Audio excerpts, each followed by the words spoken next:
دو انبیاء ابراہیم علیہ السلام، لوط علیہ السلام، انہوں نے مائیگریٹ کیا عراق سے سیریا کی طرف. پھر سورہ اسراء میں اس کی الذی بارکنا حولہ، پھر حضور نے فرمایا طوبیٰ للشام، پھر فرمایا جب اہل شام فساد کا شکار ہو جائیں تو امت میں خیر ختم ہو جائے گی.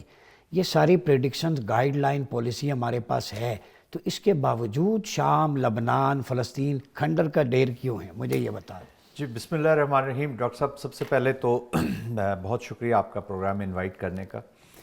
دیکھیں شام، مڈل ایسٹ جو ہے یہ انٹرنیشنل جو اپلیکیشن ہے، انٹرنیشنل فورسز کی کہہ لیں یا انٹرنیشنل ہیجمانس کی کہہ لیں، یا جو صہیونی طاقتیں ہیں ان کی آپ ایک جو اپلیکیشن ہے وہ مڈل ایسٹ میں، کیونکہ انہیں پتہ ہے کہ اگر مڈل ایسٹ کمزور ہوگا تو تمام عالم اسلام جو ہے وہ کمزور رہے گا.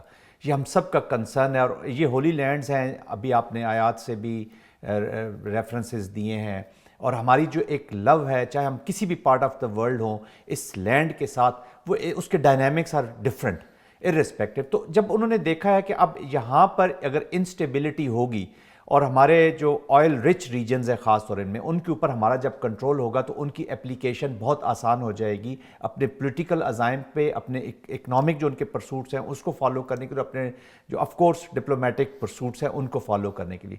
دیکھیں اس وقت اسرائیل جو ہے نا، یہ پوری دنیا کے نہ صرف امن کے لیے بلکہ انسانیت کا دشمن بن کر سامنے ابھرا ہے. اور جس طریقے سے وہ سٹرائک کر رہا ہے اس ایریا میں، یا جو اپنی وہ گریٹر اسرائیل کا جو اپلیکیشن ہے نا، وہ ہم دیکھ رہے ہیں کہ اس پہ عمل شروع ہو چکا ہے. ابھی آپ نے شام کی بات کی، لبنان کی بات کی، وہاں پہ دیکھیں جینوسائیڈ ہوا ہے. ابھی ہیومن رائٹس کا میرے خیال میں دن بھی 10 تاریخ کو، ہم 10 دسمبر کو مناتے ہیں. تو اب اس سے بڑا جینوسائیڈل وار ہم نے زندگی میں نہ تاریخ میں پڑھی ہے، نہ ہم نے تاریخ میں یا اپنی زندگی میں دیکھی ہے. تو وہ بھی اس کی اپلیکیشن بھی اسی ریجن کے اوپر ہو رہی ہے. دیکھیں اس کا سب سے بڑا فائدہ بجائے وچ ہنٹنگ کرنے کے اور دوسروں کو اس کا مورد الزام ٹھہرانے کے، میں ذاتی طور پر یہ سمجھتا ہوں کہ ہمارا جو اپنا اسلامک ورلڈ ہے، سو کالڈ اسلامک ورلڈ میں کہوں گا، اس کے اندر یکجہتی ہی نہیں ہے. ہم اپنی ہی مسائل میں اتنے گھرے ہوئے ہیں کہ دشمن کو جو کام اس نے صدیاں لینی تھی ایک کام کو مکمل کرنے کے، اب وہ چند لمحے یہ کہہ لیں یا چند دن کہہ لیں.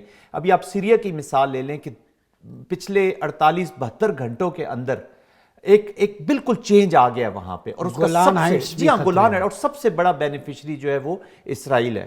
تو اگر ہم قرآن کی بات کر رہے ہیں، اگر ہم حدیث کی بات کر رہے ہیں، ہم ان خطرات کی بات کر رہے ہیں، تو یہ نالائکی، اور اس کو میں کہوں گا کہ یہ فیلئر ہے on the part of the Muslim world. ہم تمام مسلمانوں کی مشترکہ یہ فیلئر ہے کہ ہم اس خطرے کو جانتے ہوئے، سمجھتے ہوئے، بوجھتے ہوئے بھی اس کے خلاف نہ کوئی ایکشن لے سکے ہیں، اور نہ کوئی اب ایسا پلان کر رہے ہیں کہ ہم اس پہ کوئی ایفیکٹولی رسپونڈ کر سکیں. یہ جو پراکسیز ہیں، انسرجنسیز ہیں، اب میں نے دیکھا ہے کہ وار کی ٹیکنیکس تو بدل گئی ہیں. کنونشنل یا ٹریڈیشنل سے آپ شفٹ کر گئے. آپ کے جو نان اسٹیٹ ایکٹرز کو ہائر کیا جاتا ہے، میڈیا ہائرنگ ہے، مائنڈ میکنگ ہے، فیک نیوز پروپیگیشن ہے، مختلف فرنٹس ہیں. اب صرف بارڈر پہ لڑنے والا سپاہی سولجر نہیں ہے بلکہ سائبر سولجر بھی ہے. یہاں بیٹھ کے ہم بھی جو ہے وہ ایک ایکیڈمک سولجر ڈسکشن کر رہے ہیں. ہر کسی کا اپنا حصہ ہے. آپ نہیں سمجھتے کہ مسلمان ممالک کے اندر یہ گروپس بنا کے، حکومتوں کو توڑوا کے، خانہ جنگی کروا کے، نیشن سٹیٹ تھیں تو مزید خانہ جنگی، جیسے لیبیا میں، باقی ملکوں میں دیکھ لیں، کہیں یہی ہدف پاکستان تو نہیں ہے؟ چونکہ ایک فوج آپ کی منظم پاکستان ہے جس کے ایٹمی اثاثے ہیں، جو ان سے ٹوٹ نہیں پا رہا، مل کے زور، ہند سے لے کے تو مغرب تک، 7 سمندر پار تک ایڑی چوٹی کا زور لگ رہا ہے، مگر تنے تنہا سبز ہلالی پرچم لیے کھڑے. کیا وجہ ہے؟ ڈاکٹر صاحب دیکھیں، آپ کہہ رہے ہیں نا کہ کہیں ہدف پاکستان تو نہیں، پاکستان تو ہدف ہے. اینڈ یہ جس وارفیئر کا آپ بات کر رہے ہیں، جو آپ ہائبرڈ ڈومین میں، 5th جنریشن میں، digital terrorism, mix of all, تو we are already fighting this war, we are in this war. اور بہت عرصہ سے ہم اس میں دیکھیں. ابھی ہم اس کی میں آپ بھارت کے جو ہمارا ازلی دشمن چلا رہا ہے، اس نے اب جب دیکھا ہے کہ کنونشنل مین میں ہمیشہ پاکستان کی طرف سے میچنگ رسپانس آیا ہے، تو اگر انہوں نے 5 دھماکے کیے ہیں تو یہاں پر 8 دھماکے ہوئے ہیں. اگر انہوں نے انکرجنز کی ہیں تو پاکستان نے دن 11 بجے دے وینٹ اکراس اور انہوں نے ٹارگٹ کو لاک کیا ہے. اور اگر وہ 4 میزائل ڈپلوائے کرتے تو یہاں سے میسج چلا جاتا ہے کہ ادھر سے 8 جائیں گے. تو وہاں پہ جب انہوں نے دیکھا کہ اب کنونشنل ڈومین میں ہم کر نہیں سکتے، تو انہوں نے proxy and state sponsor terrorism کا مکس بنایا ہے انڈیا نے، through the lands of Afghanistan تو ان کو اپنے کلائنٹس وہاں پہ ٹی ٹی پی کی صورت میں اور نان اسٹیٹ ایکٹرز کی صورت میں اور انفارچونیٹلی پاکستان کے اندر بھی کچھ سپورٹرز اور بیٹرز ان کو ملے ہیں، تو ان کو کلائنٹ کے طور پہ یوز کیا ہے اور پاکستان کو ٹارگٹ کر رہے ہیں۔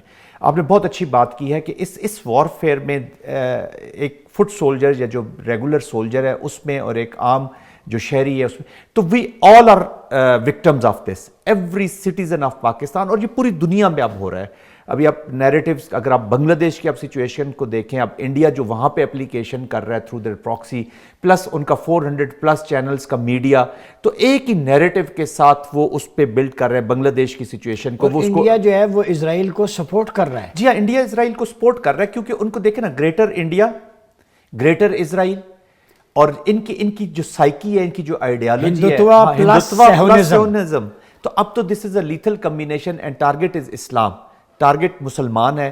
وہ کہیں بھی کسی بھی پارٹ آف دا ورلڈ میں، ابھی تو افریقہ کے مسلمانوں کی تو یہاں پہ بات ہی کوئی نہیں کرتا جس عذاب سے وہ گزر رہے ہیں۔ مڈل ایسٹ کی ہم نے کنڈیشن دیکھ لی ہے، ہمارے جو پاکستان میں دیکھ لیں، کشمیریوں کے دیکھ لیں، ابھی آپ اور بھی جہاں پہ بھی مسلمان ہیں، یعنی پاکستان کو انگیج کرنے کا مطلب یہ ہے کہ وہ مڈل ایسٹ کی طرف توجہ نہ کر سکیں، اپنے اب دیکھیں پاکستان کا جو اس وقت، ڈاکٹر صاحب لیٹ اس اینالائز اور بات کوئکلی کرتے ہیں جو آج پریزنٹ سچویشن ہے۔ اب پاکستان کو اس ہائبرڈ وار کی جو اگلی سٹیج ہے اس کی جو اپلیکیشن ہوئی ہے وہ یہی ہے کہ افواج میں، سیکیورٹی فورسز میں اور عوام میں اب گیپ پیدا کر دیا جائے۔ دیکھیں وہاں پہ بھی بنگلہ دیش کی عوام کو، آپ انڈیا کا ضرورت تھوڑا سا اسٹڈی کریں، وہ بنگلہ دیش کی عوام کو یہ بتا رہے ہیں کہ جو نئی رجیم آئی ہے، جو رجیم چینج آئی ہے، this has been done through the deep state of United state of America, لیکن نام نہیں کسی کا لے رہے، اور پولیٹیشنز کو، بائیڈن کو کہہ رہے ہیں وہ سائڈ پہ۔ آئی مین کنفیوژن پیدا کر دی جائے ان دا یوتھ آف بنگلہ دیش کہ یہ جو موجودہ حکمران آئے ہیں آپ کے، یہ ایکسٹریمسٹ ہیں، یہ ٹیررسٹ ہیں، یہ اسلامسٹ کا نام لے کے، اور یہ آپ کے ملک کو ویسا ہی کر دیں گے جیسے افغانستان ہے یا جیسے جو پاکستان بننے جا رہا ہے، پاکستان، افغان، وٹ ایور۔ تو اس وقت پاکستان کا جو سب سے بڑا ٹارگٹ ہے جس کے خلاف ہم نے امیجیٹلی باندھنا ہے ڈاکٹر صاحب، وہ یہی ہے کہ جو افواج میں اور عوام کے بیچ میں جو دراڑیں ڈالی جا رہی ہیں اس کو روکنا ہی روکنا۔